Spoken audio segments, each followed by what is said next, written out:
Good morning.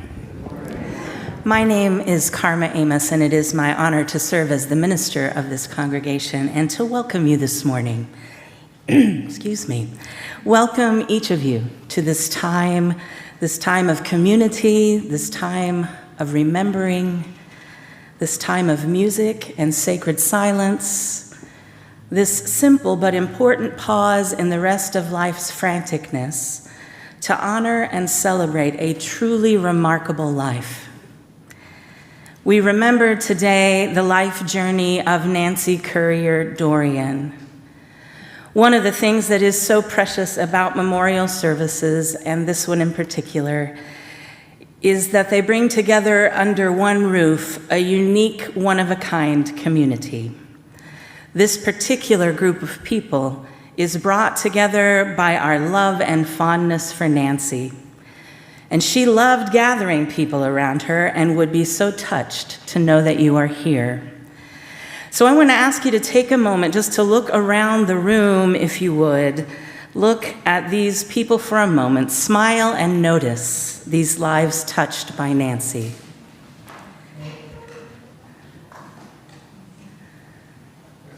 We also welcome today those who are joining us online from afar, and we give thanks for the many ways that Nancy connected us and is connecting us still. There will be a chance a little later in the service for those of you here in person to share if you would like to. It is so good to be here with you today. Thank you for being here. Thank you for your presence.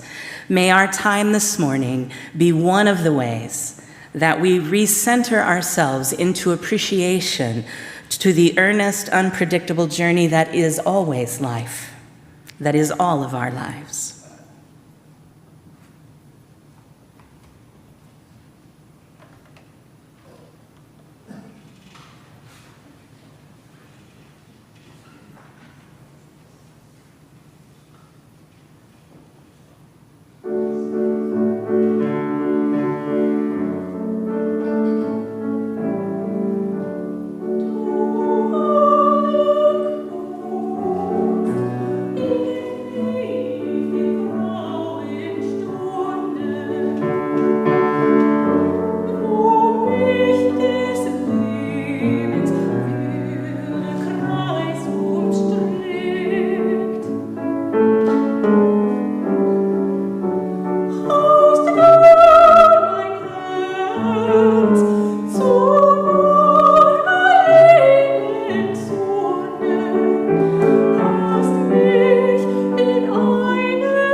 In the Unitarian Universalist faith that was Nancy's living faith tradition, our most common symbol is the flaming chalice.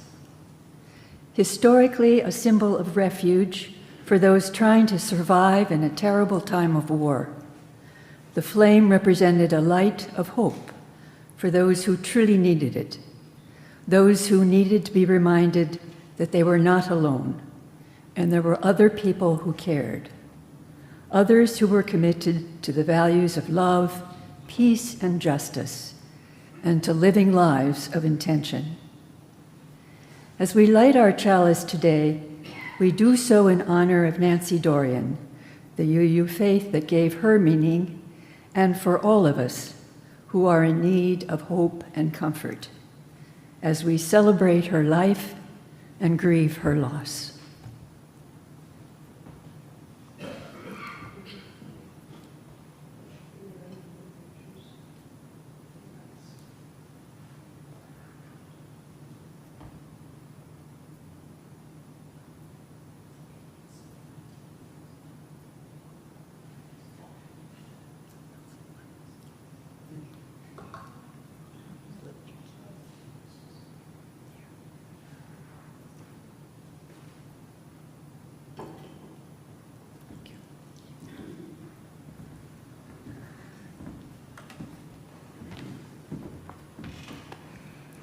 If you would rise in body or spirit as you are able, we'll sing an opening hymn. This is a song that is probably known by every Unitarian Universalist. It is called Spirit of Life.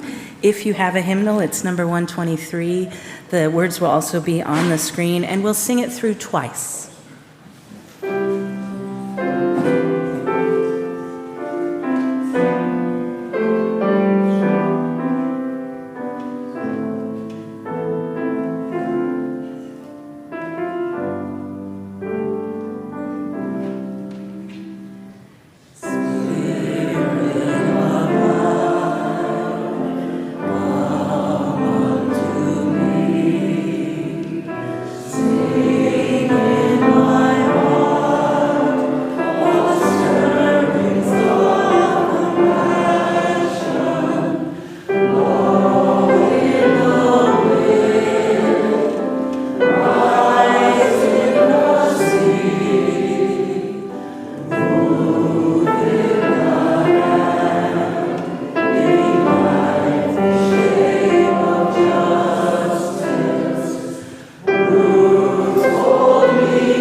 Seated.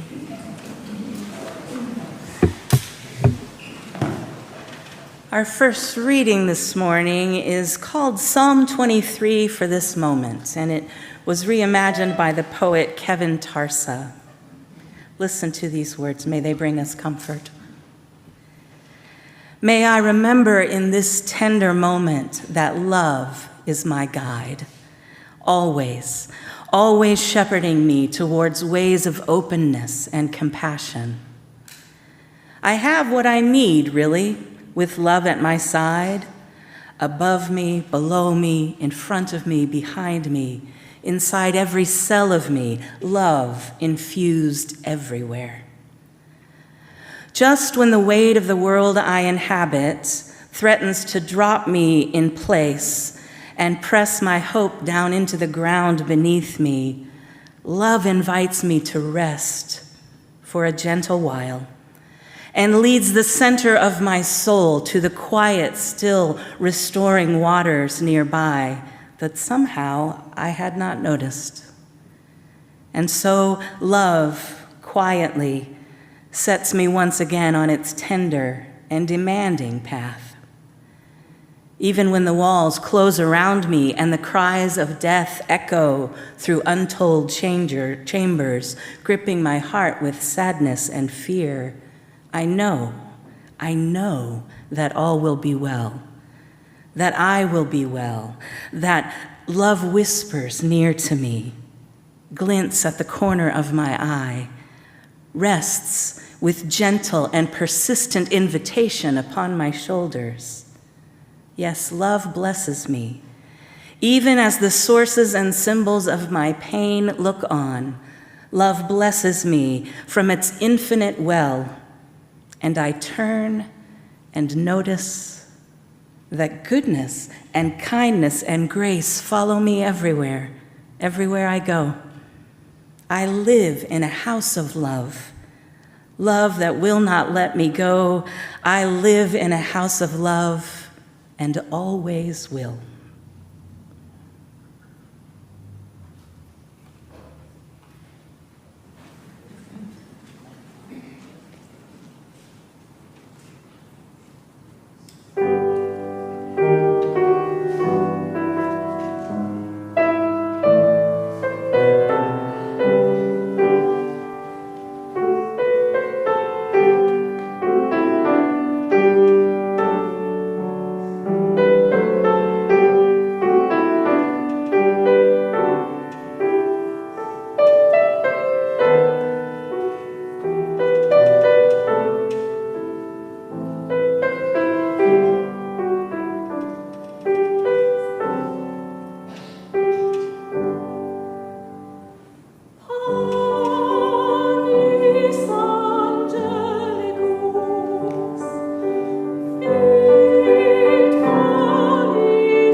We are here to remember Nancy Dorian.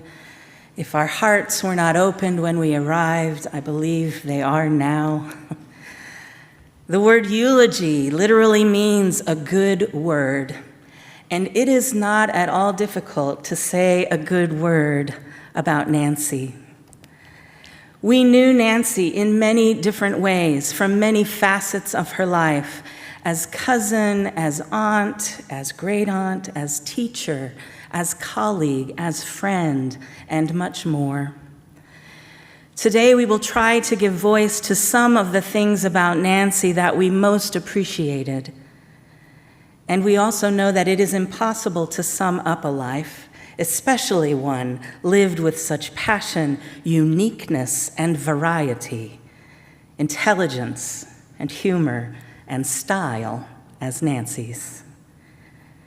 In this time of remembering, let us be uplifted by the memories shared, that we might recall the life lived, the love shared, the legacy left. Let us remember Nancy with love. We will begin with some remembrances from Kathy Goodrich, and then Ann Standrich, and then Paul Peranto, and then I'll lead us in a time of open sharing for others of us who might want to share a memory.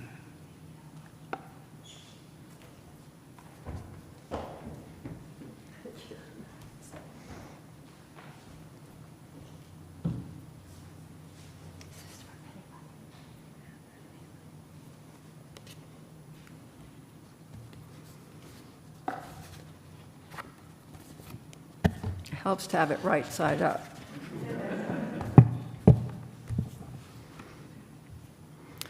Nancy's death was unexpected, it was sudden, and it was swift. And even as I grieve, I take that as a blessing. I think we all wish we could go as easily as she did. My sister Ann was able to be with her at the end, which has been a source of comfort for all of us. Nancy was unique. We all know how much she loved chocolate and butter. She said butter improved anything, although I don't think I ever saw her put butter on chocolate. I think one of the best ways that I can illustrate her uniqueness is to share some of her own writing. I think you all know that she wrote a massive letter every Christmas and sent out hundreds of these letters all over the world to friends, family. And we have taken some excerpts from some of those letters to share.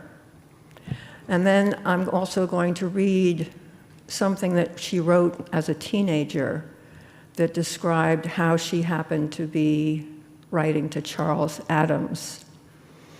And I'd like to finish with a paragraph from one of her former students who's now living in Iceland.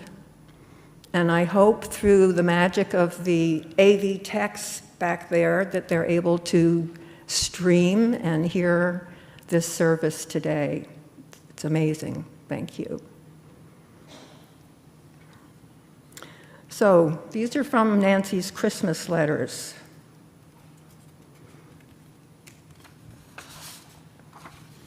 In 1990, she wrote, "Last year at this time, I hadn't yet enjoyed a full round of seasons in Harpswell. But now I'm a veteran of a year and a half, and I can report that coastal Maine has 3 beautiful seasons, summer, fall, and winter. Of spring, the poets would not have sung if they had lived here. It's reluctant, damp, and unconvincing, serving mainly to keep winter from being forgotten and to keep summer from being anticipated." In 1993, in her Christmas letter, she wrote, Sorley was one of her cats. She was also a cat lover. "Sorley and I have been over to Seaways," that's our house across the street from Nancy's, "a number of times. He to patrol his domain, and I to stand at the split-rail fence in Garden B, looking down at the rolling sea in memorizing sight. When you're in residence, it's always awash with people at Seaways, and I feel positively sad that you don't see it in its utter quietude of pale winter season sunshine, sea winds, and absence of people. It's as good as a national park to me for its lovely solitude and much more accessible. I get to Seaways Cliffside a lot more often than Yosemite. And in late November, there are no tourists." In 1999, "Please note the address change above. My house and I haven't moved an inch, but the 9/11 emergency response system is coming to Harpswell, and the people who respond need street and house number to navigate by. The UPS and FedEx delivery people must be ecstatic over this development, since the post office's rural route system was a swamp of inscrutability for them. And finally, in 2003, every winter evening at dusk, there's a quiet tsk, tsk, tsk from the horse chestnut tree in front of my house, and a male cardinal flies down to my front porch to check the sunflower seeds shaken from the bird feeder overhead. In his brilliant garb, he looks for all the world like a tourist who overstayed his vacation plans and neglected to bring a change of clothing for the winter. I try to remember to put out a little dusk hour seed just for him, since it wouldn't do to pass up the opportunity for a splash of improbable color in the muted winter world.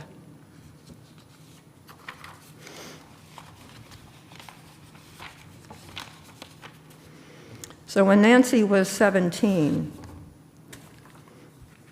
she wrote this. It's called Not for Sale.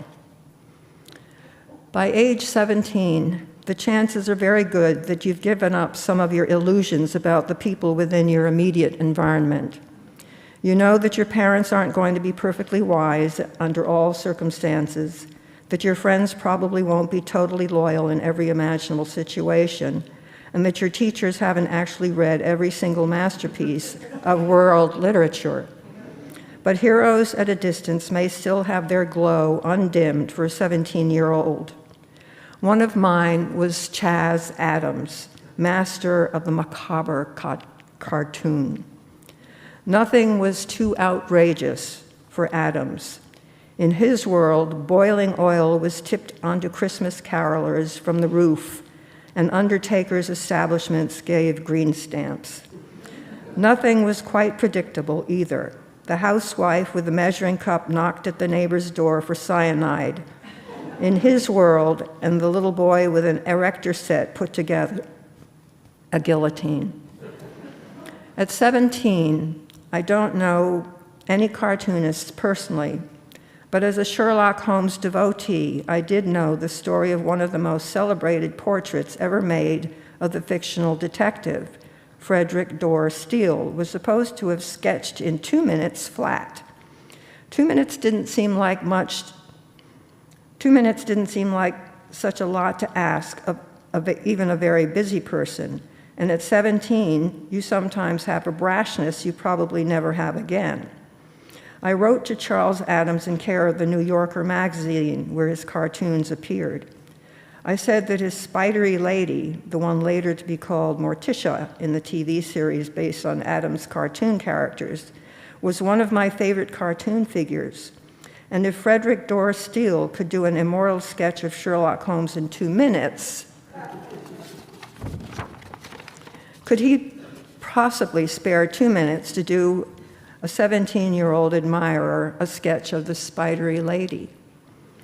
I don't recall being especially surprised when an envelope with a New Yorker return address arrived and proved to be a wonderful little sketch of the spidery lady on a piece of Adams' personal stationery inside it. The rest of my family were surprised, flabbergasted, I think. Adams had inscribed the sketch to me, and my parents thought the whole thing was so extraordinary that they took the piece of notepaper to a professional picture framer to have the crease in the paper stretched out and the sketch mounted under glass. When I went to college a year or so later, the framed Charles Adams sketch went with me. Everyone who saw it assumed I knew Charles Adams and wanted to know what sort of person it was who drew those morbidly funny cartoons. I didn't know. All I could tell them was that he was apparently a very good-natured and generous man. I didn't know the half of it. After my freshman year at college, I packed up all my belongings since I was to be in a different dormitory the next year and took most of the boxes home. When I settled in for that second college year the next fall, the Charles Adams sketch was nowhere to be found.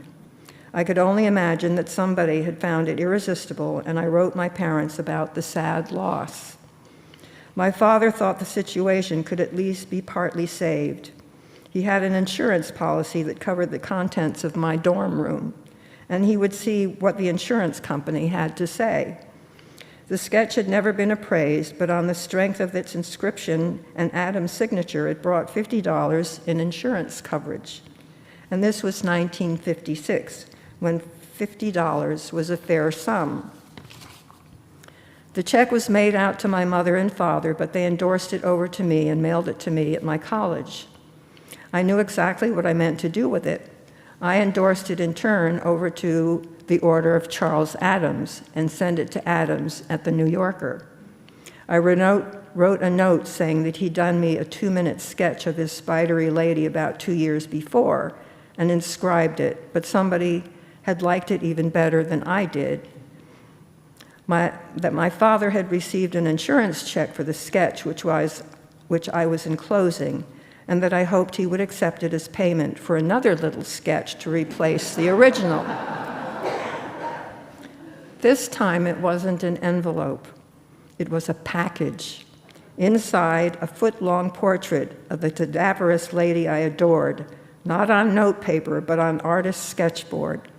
The check was inside the package, sealed into the stamped, self-addressed envelope I'd enclosed with my letter to Mr. Adams, now with yet another endorsement. Under my pay to the Order of Charles Adams, his pay to the Order of Nancy Dorian. And on New Yorker stationery, a brief note. Dear Miss Dorian, she still can't be bought. I think somebody deserves congratulations for getting the settlement. Sincerely, Charles Adams. There was a coda to the story that Mr. Adams never knew about. When I went home for the Thanksgiving holiday, I retrieved some boxes I'd left in my brother's room, and in one of them I found the original Charles Adams sketch, all too securely tucked away for safekeeping by its proud but absent-minded owner. Though I didn't feel compelled to confess this discovery to the generous Mr. Adams, there was the matter of the insurance check. I had planned to deposit it and had endorsed it to a bank, but in the end, we had been too tickled by the string of endorsements, including Charles Adams' own, to send it in. Now my father wrote to the insurance company and asked if it could simply be voided.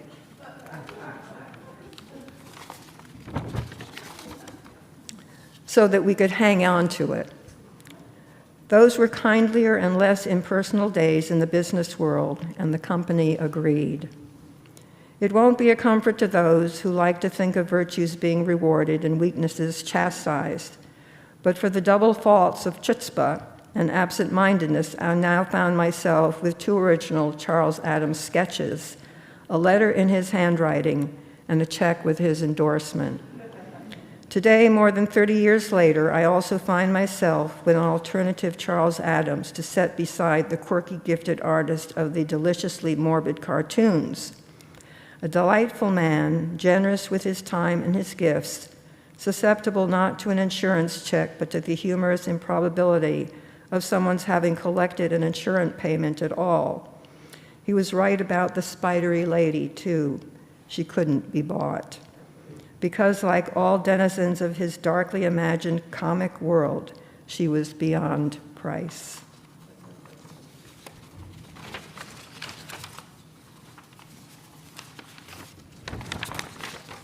There is on the back of this a copy of all the endorsements made out on the insurance card.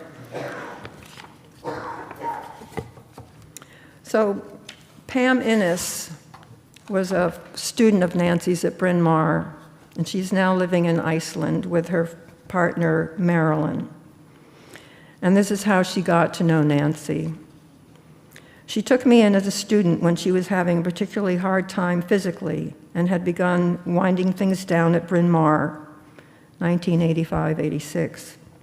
I had decided to major in anthropology with a focus on language, and there was no other faculty member in the department who was able to guide me, so they suggested I seek her out if I could.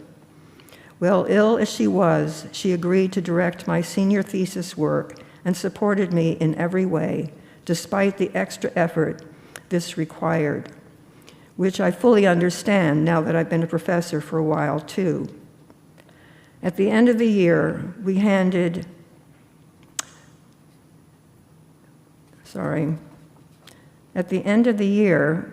in our theses and waited for our instructor's comments and grades. When mine came back, the front and back covers and first and final pages were blanketed in Post-it notes, all covered in Nancy's comments, each carefully considered and incredibly insightful and presented in her distinctive handwriting, despite the pain she was having in her hands. Of all that she wrote to me, one phrase stuck out, quote, "Where are you in all of this?" unquote. This question to me epitomizes Nancy's approach to life. She was always, always present in what she did and only asked that another be present too.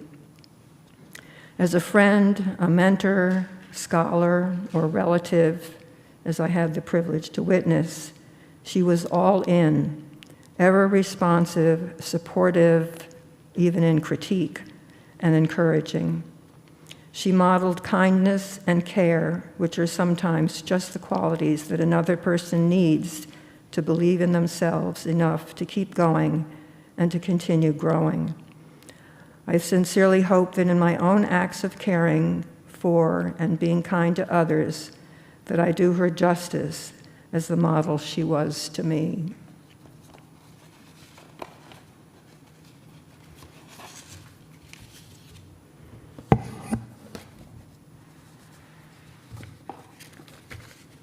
Those are yours, I think, right?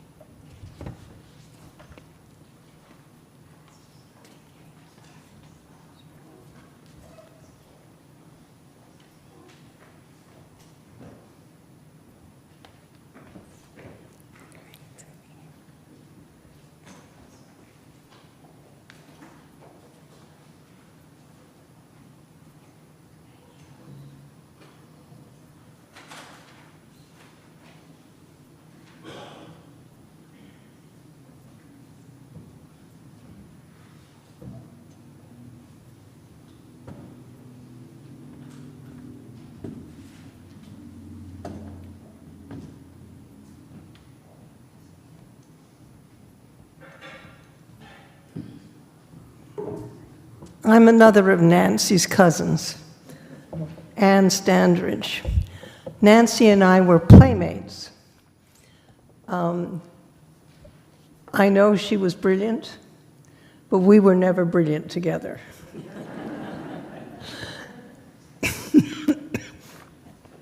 We share birthdays. My birthday is August 5th. Hers was November 5th, Guy Fawkes Day, of the same year. So we were literally exactly 3 months apart in age. And I didn't have a chance to know Nancy very much until she moved to Maine year-round, because I was in one place, she was another, and we didn't connect very often. But when we got together, we just had good times. Nancy inherited from her mother, my Aunt Edith, the gift of friendship, something not everybody has. But she was very warm, very outgoing, very friendly to everyone she knew. And we just had good times together. We liked to swim, so we'd go, during the summer, we'd go and swim in the pool together. And in the wintertime, the evenings, we enjoyed Father Brown. I'd go over to her house, and we'd watch Father Brown together on TV, and just had good times, and it was great. Thank you.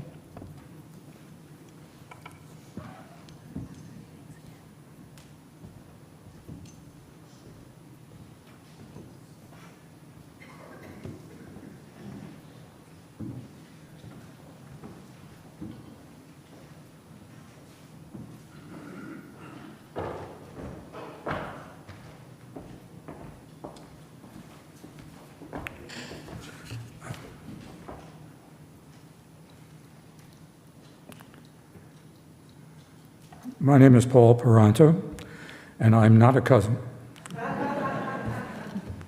I did get to know Nancy basically when I joined with others from this church in driving her to and from Sunday services. It was a distinct pleasure just to be in her presence, and I was reminded of the Hindu concept of darshan, in which one gets merit or benefit just from being in the presence of a larger-than-life person. Whatever the merit I achieved from being with her, it was always, as I said, a pleasure, even when the hearing aids didn't work, or she only wore the one and that on the opposite side from the gyre, that is me. My wife, Lee, and I moved to Brunswick 9 years ago after doing a lengthy due diligence, and I thought there would be no surprises. But I was truly astonished when I found out that Nancy Dorian was a member of this church that we had joined. Nancy Dorian? I can still feel the reverberation in my brain. I had been in linguistics for most of my work career as an academic publisher. Nancy was one of those very famous people in the field, someone we always hoped to publish, but who landed with other publishers to our frustration. Almost single-handedly, with her 1981 book called Language Death, she established an entire subfield called Language Decline and Language Death and became a star among linguists. As a linguistic person, it was amazing to me that I had found myself in my retirement in her permanent vicinity. Many of you know the details of Nancy's academic career, but I've been asked to talk about it. And it is also on the back of the program, I now find out. So I may abbreviate this a little bit. But she received her master's and her PhD at the University of Michigan, and then began teaching at Bryn Mawr College in Pennsylvania, an eminent institution that did not succumb to the fad of the time of changing your name from college to university, even though you might only offer one master's course. She did academic research on the Sutherland dialect of Scots Gaelic, research which took her back to Scotland year after year and brought, on occasion, visitors to Harpswell, who were the language informants she befriended there. Nancy always had visitors. She was asked to be a visiting professor at several other seats of learning, like the University of Pennsylvania and the University of Kiel, and she taught German also. Those are the basic facts of her academic career. As I mentioned, they're on the back of your program, and they were in a very nice article by Hub in the Harpswell Anchor of June of this year. But I found, finally, in looking around for what to say today, I found an introduction to a collection of her shorter articles. It was done by a colleague of hers. So I'm going to read the introduction, and please excuse the switches of tense because I didn't feel like going through it and confusing myself. But here's what the colleague said. Nancy Dorian is a star, and again, remember, this is for other people in the field. Nancy Dorian is a star. She is the founder of at least one burgeoning field within linguistics. She has made a lasting impact on a language community and has published much of lasting value on many topics to do with the fate of endangered languages and language shift, and on what can be done about this. Language endangerment, language obsolescence, shift, and loss are among those prominent concerns today in today's linguistics, especially sociolinguistics. Nancy Dorian put them on the map. Her book, Language Death, The Life Cycle of Scottish Gaelic Dialect, was the first systematic investigation of a language on the way out. Usually it's the winners who get to write the books. So the book became an instant classic, and so did Nancy Dorian. Another book, Investigating Obsolescence, edited by Nancy, opened completely new perspectives on how languages may retreat and contract as they gradually fall into disuse. Nancy Dorian has had an outstanding career in linguistics. She has published many books and several score articles, all of them highly influential and much quoted. She has done an immense amount for the Scottish Gaelic community she has been working with, helping maintain the language and understand the why and how of its dynamics. In 2012, Nancy was the recipient of the prestigious Kenneth Hale Award by the Linguistic Society of America for her research on Scots Gaelic. In the award, they said that her research spans a period of almost 50 years, perhaps the most sustained record of research on any endangered language, and for her effective advocacy for the cause of endangered language preservation and revitalization. Nancy Dorian's voice in support of minority and endangered language was one of the earliest and continues to be one of the most prominent. Finally, Nancy's illustrious career has in many ways shaped the profile of modern linguistics in the true sense. As the editor of the section on small languages and small language communities in the International Journal of the Sociology of Language, Nancy Dorian helped so many scholars and field workers to openly talk about the issues faced by the communities they worked in. Through her inspiring work and her warm and engaging personality, Nancy Dorian managed to bring together scholars from different parts of the world, getting them to make joint discoveries and work on similar topics, making their research richer and more interesting. Nancy Dorian has served as a source of inspiration and as an informal mentor to many. Thank you.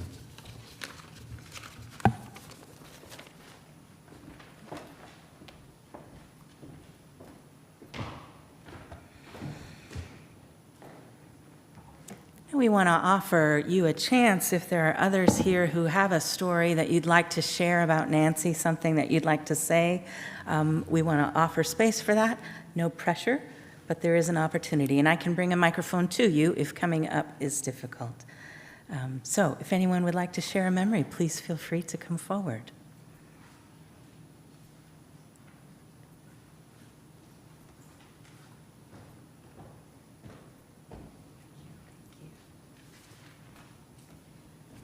I'm Ellen Yarborough, and I have the summer cottage. Lucky enough to have the summer cottage right next door to Nancy's home in Harpswell. And you've read about and heard about Nancy's life in her obituary and from the speakers here today. And you know, we're all amazed at her knowledge, intelligence, scholastic, and literary accomplishments.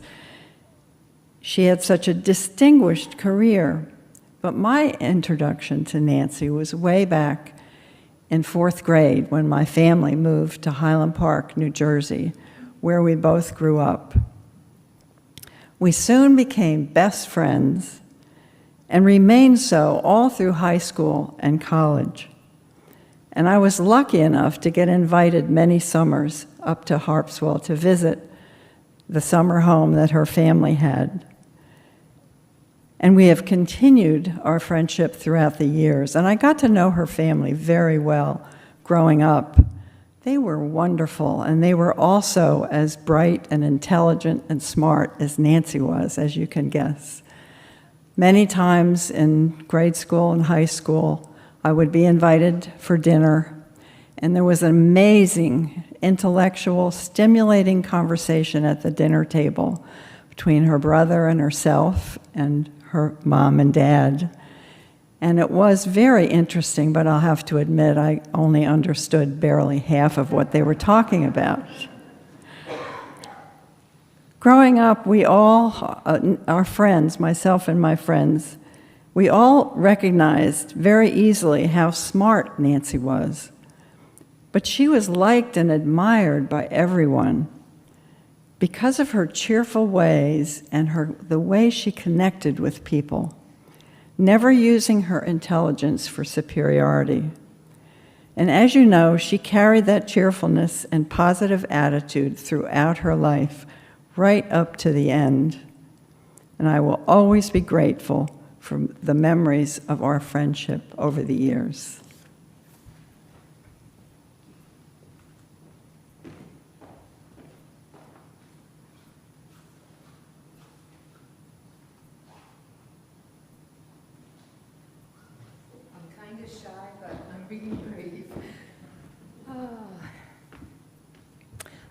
I'm Maureen, and I used to kind of clean locally for like Dion Commons and whatnot. As a young child, I grew up loving all of Harpswell. There used to be this kind of division, but my dad, who owned Morin's Auto Parts here in Brunswick, he either would have been a fisherman or a carpenter had he not kept his dad's business going. But I always give the credit to Grammy Sim, his mom, who was a widow young. And then somebody said, why don't you go clean on your own, Maureen? So I'm like, okay. And we had happened, my husband and I, John, we had happened to see we needed a place to live. I guess God knew that. So we only saw one ad in the Times Record that was a trailer on the outskirts of the Cundy's Harbor, which I love Cundy's Harbor too, great folks. So I put one ad in the Anchor. Did I say that already? But anyway, I put one ad in the Anchor that I was looking to house clean. And I only had to put the one ad because Harpswell's so friendly that word of mouth, it got around. And I appreciate that from my customers, but they didn't know that I had asked God to pick out my customers.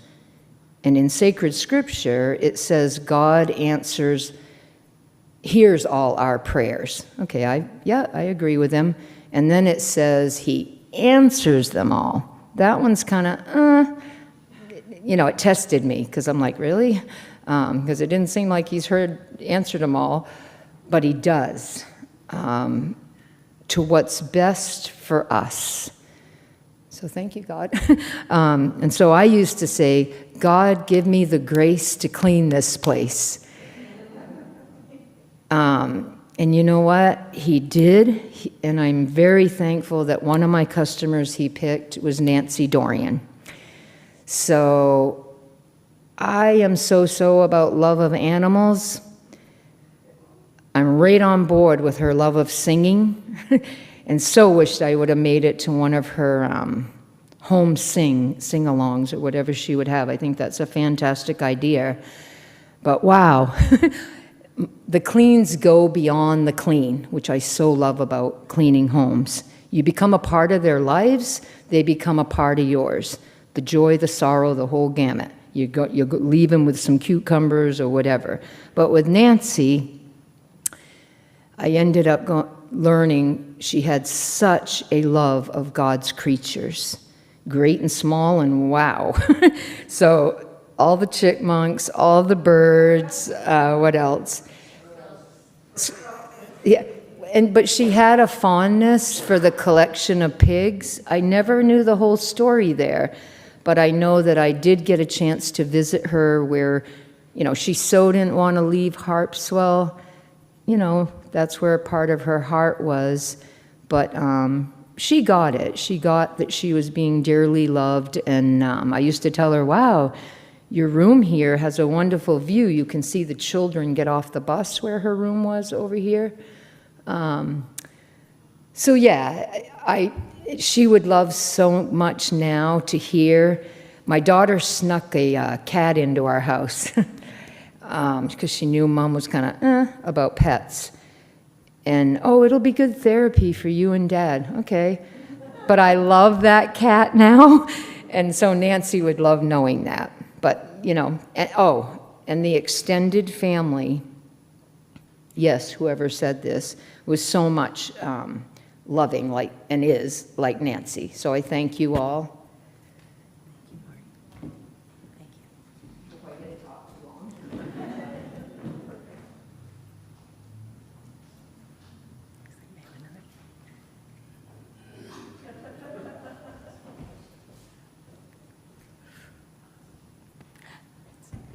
I didn't think I would cry, but I may. I don't usually cry when people pass away because I don't believe we die. We're energy, we can never dissipate, we're somewhere. I believe Nancy's here right now. My name is Mary, I'm not a cousin, I'm not a housekeeper, I was the gardener. But I met Nancy about 20 years ago when I started driving her around to her appointments and shopping and get the hair done and everything. And it turned out that she's 20 years and 1 day older than me. So I said, well, that's why we get along so well. I said, we like to eat the same things, like the hamburgers with the bacon and everything, because we're the same person, just 20 years difference. I probably won't pronounce this right. She was always correcting my English. I'd say, time to lay down, and she'd look at me and she'd go, no, it's not. It's time to lie down. And I stayed with her the last 5 months that she was at home. And that was one of our little things at night. I'd look at her and I'd say, well, and she'd say, "No, you well?" And I'd say, "Okay, lie down now." And she'd say, "Very good." But she'd catch me the next night doing it again. So she did teach me just a little bit of her Gaelic language, and I'm probably not going to pronounce it right, but Lacan Suval, and it means "I love you." And I love Nancy, and I miss her very much, and I wish I could have spent more time with her. She was beyond intelligent. She was beyond nice. I mean, she was just one of the most open-hearted people I've ever met, and she couldn't even be atheist. She was agnostic. And I'd say, it's okay that you don't believe because God believes in you. And I'm sure when she passed that immediately she was in God's presence, because God knows those who love, and that's what God is, love. And Nancy loved. She loved unfairly. She didn't care. She just cared about people and her animals, especially those squirrels. Thank you. Nice to meet you. She talks so much about you.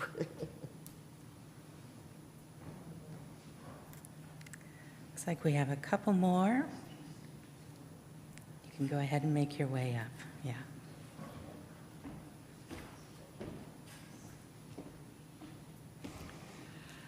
My name is Sally Boyd Sander. I knew Nancy Dorian as Miss Dorian at Bryn Mawr College. I was her student in the late 60s and early 70s. And I got to be interested in linguistics because one night I was looking in the dorms collection of old exams that other students had left in a cardboard box. And I was looking for an exam in some subject that I was studying. I don't remember what it was. But I happened to see an exam in linguistics.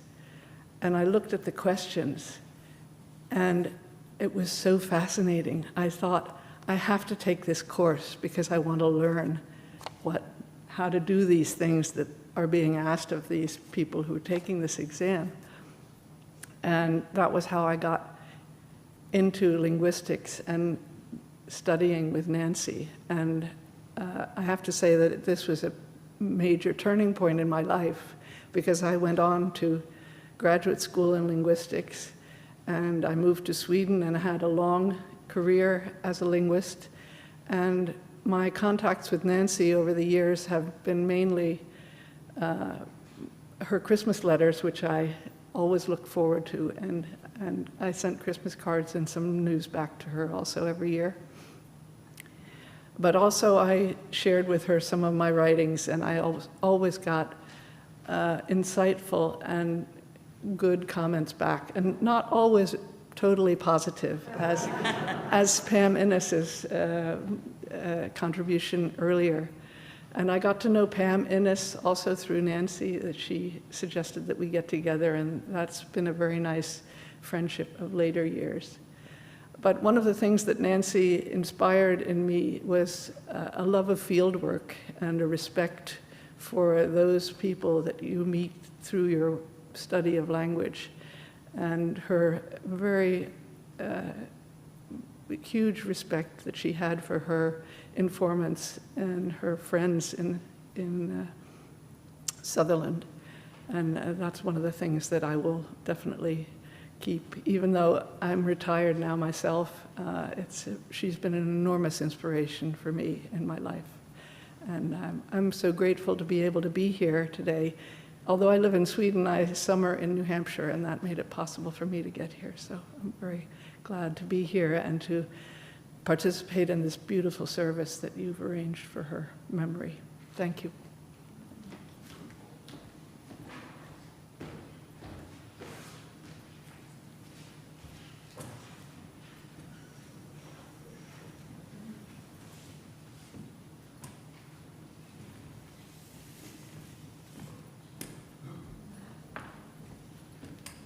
This one? Yeah. Okay. Hi, I'm Hannah Trowbridge, and I think it was probably 20 some odd years ago that I was had membership in the Arbor Day group or something like that. But anyway, long story short, I had ordered some Colorado spruce trees, and I received a shipment of several trees, and I lived in Harpswell at the time, and I was able to plant some on my property, but I had an extra one, and I have no idea how Nancy and I made the connection that she would like to have a spruce tree, and so, but we did, and so my wife and I went down to her property and found a spot in her backyard that she would like to have this Colorado spruce. And so we dug a hole and planted the tree. And for years along after that, whenever we drove down that way, which was sort of out of our way, we'd check on our little tree. And it was growing and growing, and it got huge because apparently it was quite happy back there. And I was always delighted to realize that she had this tree to look out on and stay with her for all these years. So I think that's about the end of the story, but it was a fun relationship with her. I did pick her brain a bit about her special Scottish dialect that she had learned and then officiated with, and impressed upon me that these dialects, if not spoken by enough people, would die. And she loved language, as you people probably know, and she hated to think of that particular Scottish dialect dying. And I asked her if she would please say some stuff to me, not that I would understand it, but I just wanted to hear it. And she did, and it was like, wow, I don't know how she learned that. It was very complicated, so she was a delight to know. And I felt very sad to hear that she had passed away. So, thank you.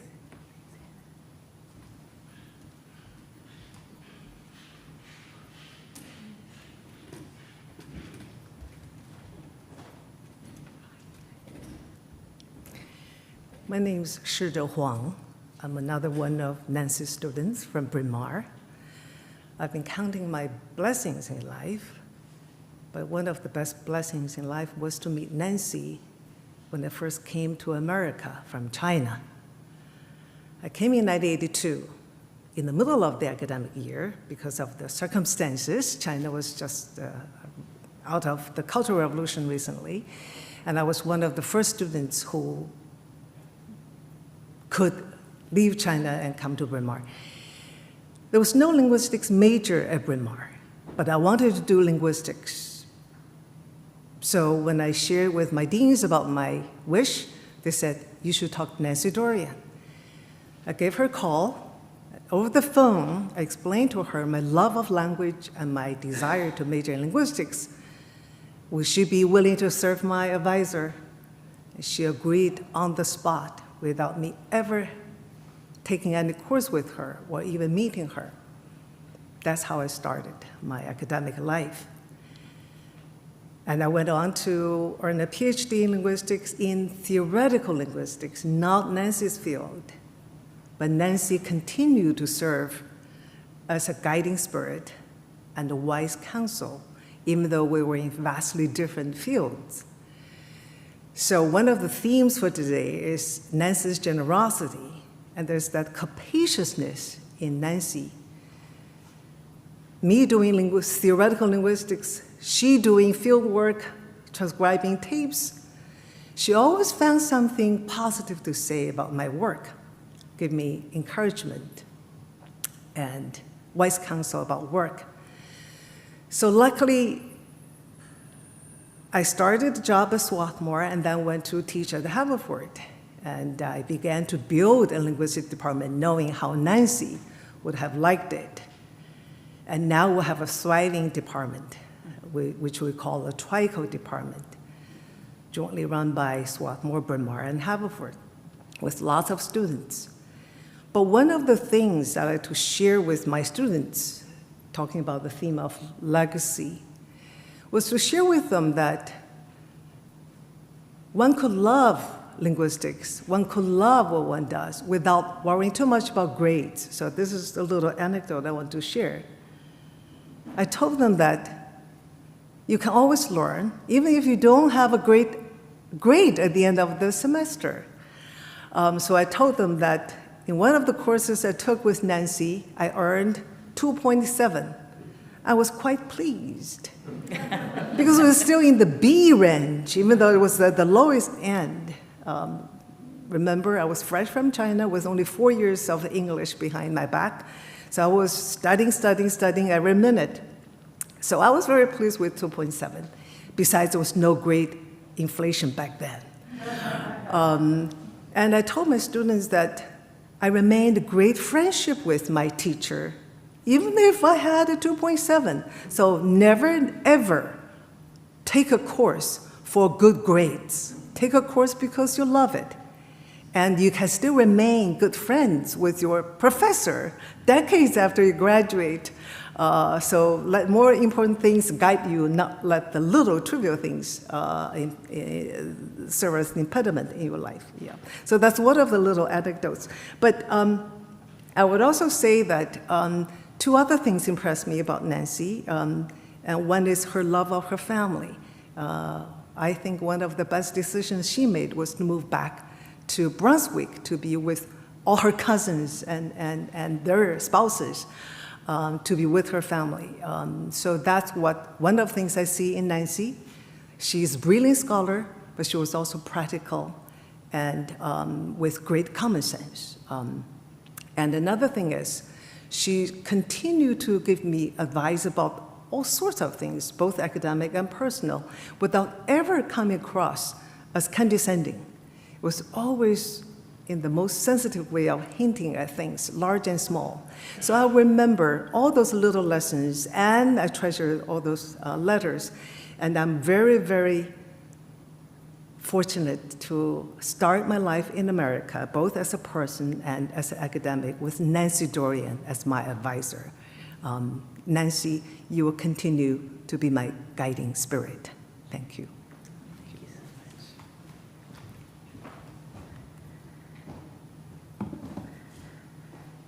And we'll have some music for reflection as we ponder these memories and others in our hearts.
As we wind down our celebration of Nancy's life, we want to bring in a bit more of her spirit, including her playfulness.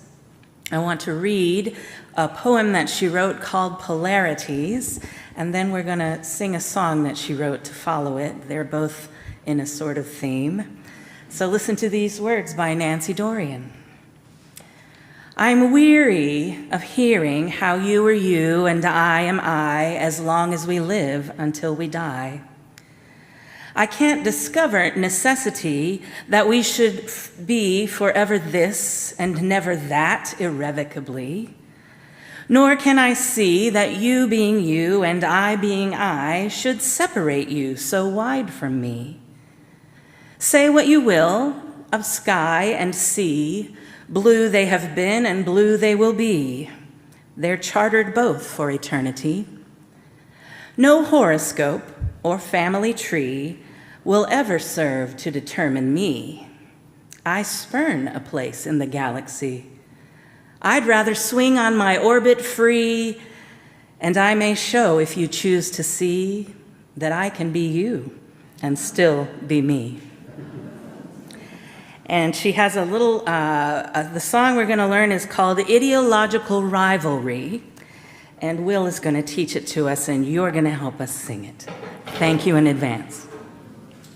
So if you would rise in body or in spirit if you feel called to. We're going to do a little repeat after me. And let's sing this so Karma will model the repeat, okay? And let's do it in D. So, chocolate sundae, chocolate cake, chocolate sundae, chocolate cake, chocolate truffles, chocolate shake, Chocolate truffles, chocolate shake, chocolate mousse. So for all the chocolate lovers, let's do that whole part. Starts on this note. 1, 2, ready, and chocolate sundae, chocolate cake, chocolate truffles, chocolate shake, chocolate mousse. For all the veggie lovers. Watercress, wax beans, cabbage, and beets. Watercress, wax beans, cabbage and beets, broccoli, turnips, carrots and peas, broccoli, turnips, carrots and peas, cucumber soup, cucumber soup. All together. Watercress, wax beans, cabbage and beets, broccoli, turnips, carrots, and peas, cucumber soup. Okay, choose which one you are. Are you a vegetable lover or are you a chocolate lover? I believe Karma has decided she's a chocolate lover. Today Okay. I'm a chocolate Today I will be a greens lover. And you may sing with either one of us, whichever one you pick. This is me, that's you. That's me. Okay? All right, that's us, chocolate lovers. All right. Here we go. 1, 2, 3, and chocolate, wax beans, cabbage and beets, broccoli, turnip, cabbage and peas, cucumber soup. Let's try that again. Is your mic on, Karma? Okay, there we go. Let's try that again. Okay, here we go. Cha. 1, 2, ready, and watercress, wax beans, cabbage and beets, broccoli, turnips, carrots and peas, cucumber soup. Okay, thank you very much. If you would remain standing, I'm so sorry. I want to invite you to breathe with me really deeply, and then to join me in a ritual of release. And so now I invite everyone here, those of you online as well, to be in body or spirit, be present with these words and join me in this brief ritual of release. Just repeat after me these lines. Spirit of life, receive from us. Spirit of life, receive from us our dear friend, Nancy Dorian. Our dear friend, Nancy Dorian. Let the best which was in her be renewed as strength in us. Let the best which was in her be renewed as strength in us. May we now give to others the love we can no longer give to her. For the lives we lead are now her honor and memorial. May our time of loss bring forth a larger peace. So let it be. Amen. You may be seated. The closing hymn that we'll sing today, and I want to invite you to sing from your seats, is a song that Nancy wrote. It is included in the Unitarian Universalist hymnal, Singing the Living Tradition. It is number 22 if you have one of those in your hands, and the words will also appear on the screen. Will is going to play through the whole song once so that we can hear it before we sing it together.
We have come to share the loss that we have felt in Nancy's death and some examples of the joy that we carry from her life.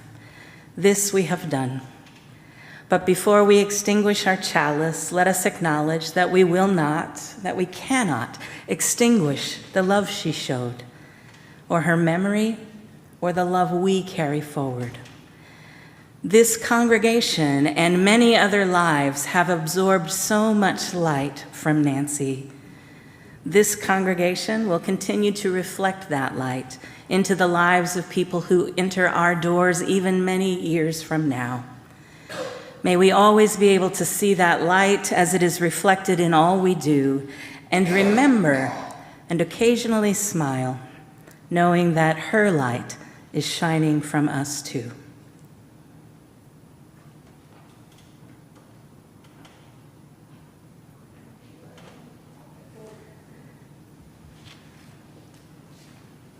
Our benediction is the song Dona Nobis Pacem, and it is a round that will be led by members of our choir.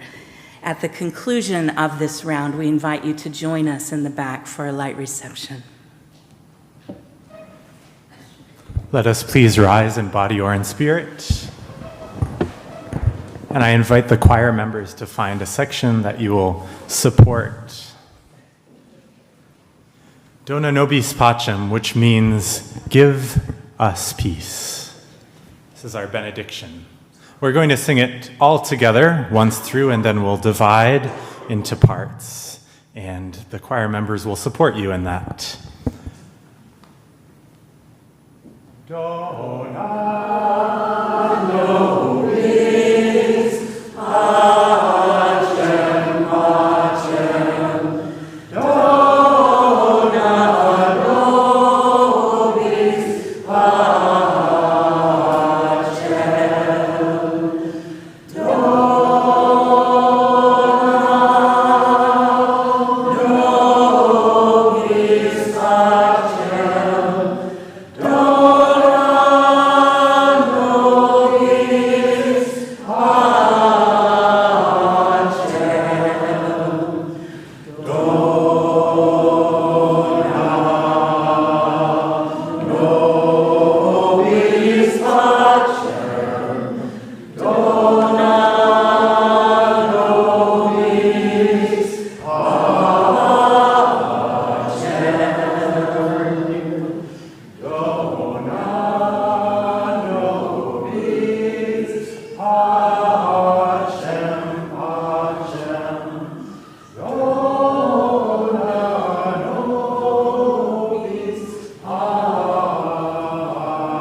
Thank you.